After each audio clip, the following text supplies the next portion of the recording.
সালাম। আসসালামু আলাইকুম। বিদ্যালয়টা প্রতিষ্ঠিত হয়েছে 1984 সালে। জনাব আব্দুর রব শিকদার এই বিদ্যালয়টি প্রতিষ্ঠা করেছেন। 1984 সালের পর থেকে আজকের পর্যন্ত 2025 হাটিয়াটি পা করে এই বিদ্যালয়টি 41 বছর পার হয়েছে।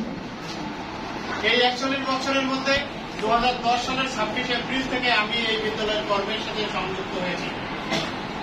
তৎকালীন সভাপতি প্রকৌশলী শহীদুল আলম শহীদ ছিলেন অ্যাডহক কমিটির সভাপতি। সেই অ্যাডহক কমিটিই আমাকে নিয়োগ দিয়েছিলেন এবং সেরপর থেকেই আমি এই বিদ্যালয়ে আগমন করেছি এবং আমার সাধ্যমতো এই বিদ্যালয়ের উন্নয়ন কাজে আমি সহযোগিতা করার চেষ্টা করেছি, আয়োজন করে যাচ্ছি।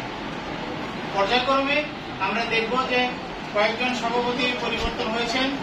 সময়ের পরিবর্তনে আজকে বাংলাদেশ সরকার নতুন অ্যাডহক কমিটি গঠনের চিঠি দেওয়ায় সেই নীতিমালা অনুযায়ী সরকারি অনুশাসন মেনে আমি নতুন যে ম্যানেজিং কমিটি গঠন করেছি, অ্যাডহক কমিটি গঠন করেছি, সেই কমিটির সভাপতি জনাব আফরোজা খানম নাসরিন, তাতে আমার শুভেচ্ছা এবং অভিনন্দন।